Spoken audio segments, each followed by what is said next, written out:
Olá, nono ano! Hoje é a nossa aula de revisão, então a gente vai estar relembrando o conteúdo da nossa primeira aula até a nossa última aula do quarto bimestre, ok? Então vamos lá. Esse bimestre tivemos como foco o meio ambiente e nós iniciamos falando sobre o desmatamento, né? E aí a gente tem que falar dos problemas que o desmatamento causa, né? Quando a gente tem uma floresta, por exemplo, a floresta é muito importante por quê? Porque ela evita a questão da erosão, né? E ela absorve o gás carbônico, ela ajuda a enriquecer, né, toda uma biodiversidade que depende dela para poder viver. E quando a gente tem o desmatamento, essa toda a biodiversidade é prejudicada. As árvores que estavam absorvendo gás carbônico não estão mais absorvendo gás carbônico, né? Então você tem a soltura, digamos, desse gás carbônico.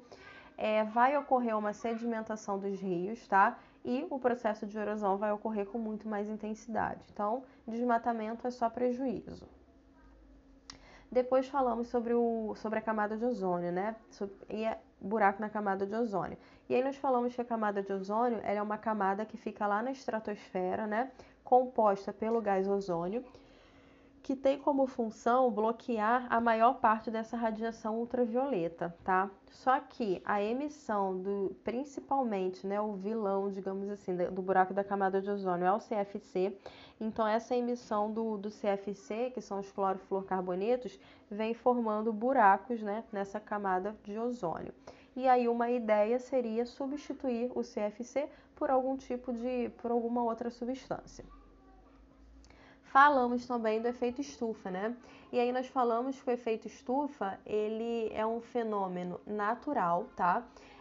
E ele é essencial, porque é ele que vai manter a temperatura do nosso planeta adequada, garantindo o calor necessário que nós precisamos para que exista vida, tá? O grande problema é a intensidade do efeito estufa, que vem se agravando por conta da emissão de gás carbônico que a gente vem emitindo de uma forma que não seria ideal, né? Na verdade, está muito longe da ideal. Depois nós falamos um pouquinho sobre a questão das chuvas ácidas, né? E aí, quando a gente falou das chuvas ácidas, nós falamos que a chuva ácida no ambiente urbano, né, por conta das indústrias, ela é muito prejudicial, né? Ela vai estar afetando a vida dos seres que vivem em rios, em lagos, vai estar afetando a vegetação por conta da mudança do pH que esse solo sofre e também vai estar corroendo, né, as estátuas que ficam espalhadas pelas grandes cidades, tá? Depois falamos sobre as ilhas de calor, né? As ilhas de calor, elas são muito comuns aqui nos centros urbanos, tá? Por quê? Porque nos centros urbanos a gente tem uma quantidade muito grande de concreto e também de asfalto, tá? E aí esse concreto e esse asfalto acaba elevando a temperatura, o que nas regiões onde você tem uma vegetação não acontece. Por quê? Porque nessas regiões onde você tem uma grande vegetação, você tem mais árvores, né? Você tem mais vegetais, o que ajuda através da transpiração e também da evaporação de água, além da questão da sombra, né, que elas oferecem. A penetração da água é muito mais profunda, né, numa região onde você tem vegetação. Por quê? Porque o solo não é impermeabilizado, tá? Então, a ilha de calor é exatamente isso. É quando você tem uma temperatura mais alta nessas regiões dos centros urbanos, justamente por conta de asfalto e também de concreto, tá? Depois falamos um pouquinho sobre a questão dos poluentes, né?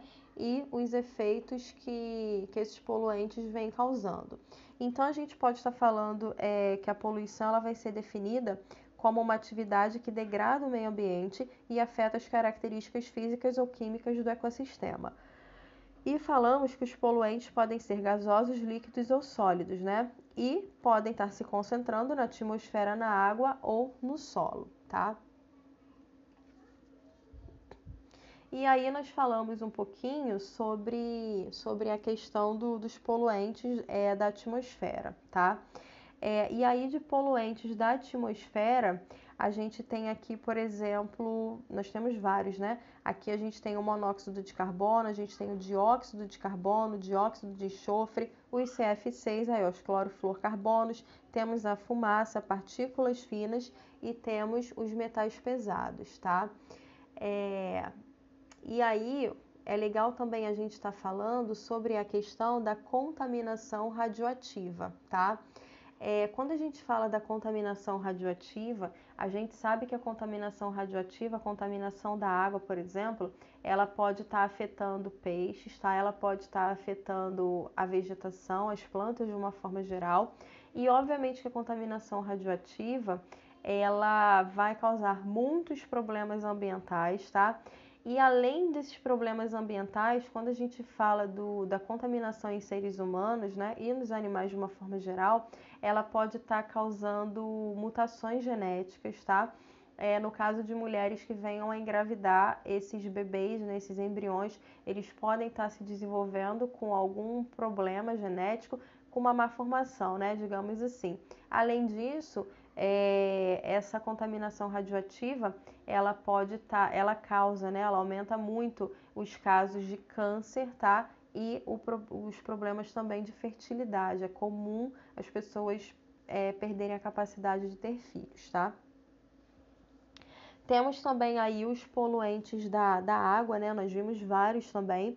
Aqui a gente tem os resíduos fecais, fertilizantes, agrotóxicos, detergentes não biodegradáveis, os ácidos, metais pesados e o petróleo.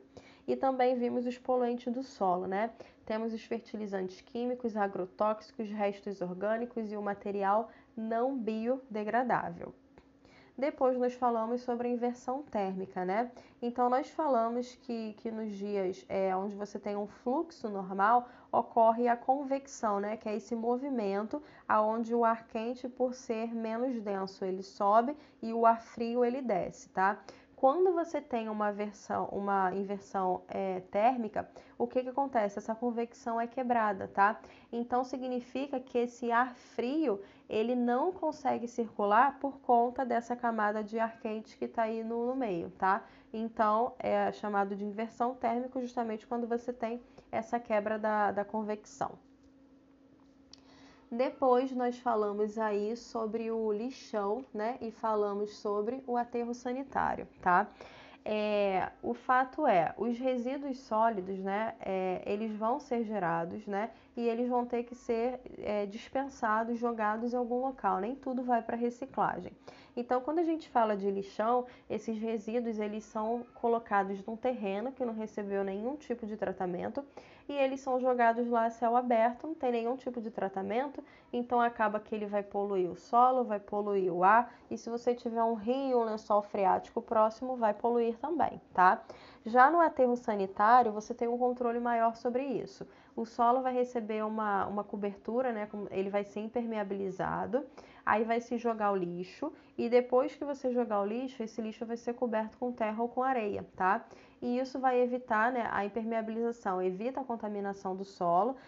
Essa areia que é jogada por cima vai evitar, né, a liberação de gases e também atrair animais que poderiam estar espalhando doenças por aí, ok? Então, ecologicamente falando, obviamente que o aterro sanitário é uma opção muito melhor do que o lixão. E depois a gente falou um pouquinho sobre essa questão de controle ambiental, de cadeia alimentar, né? E aí o que acontece? Quando a gente está falando de cadeia alimentar, a gente consegue ver uma sequência, né? Aonde você tem uma passagem de energia, onde um ser vai passando energia para o outro, né? Então, nesse caso aqui da imagem, a gente percebe que o fitoplâncton, ele é a base da cadeia alimentar, certo? E aí ele passa a energia dele para o zooplâncton, que por sua vez passa para esse peixe, que está como peixe 1, que passa para o peixe 2, que por último, no topo dessa cadeia alimentar, nós temos a orca, tá? E aí, quando a gente fala de fitoplâncton, né, que é muito falado, a gente tem que saber que o fitoplâncton, ele é um conjunto de algas que é considerado a base da cadeia alimentar no ambiente marinho, tá? E aí depois nós temos uma segunda cadeia alimentar, tá? Só para a gente relembrar que sempre que a gente fala de cadeia alimentar, a gente começa uma cadeia alimentar sempre com o produtor, que é aquele que produz o próprio alimento, tá? E aí depois nós temos os consumidores, que são aqueles que vão estar se alimentando, tá? Nesse caso aqui, ó, repara que o produtor, né, aqui o matinho, tá passando a energia dele para o gafanhoto.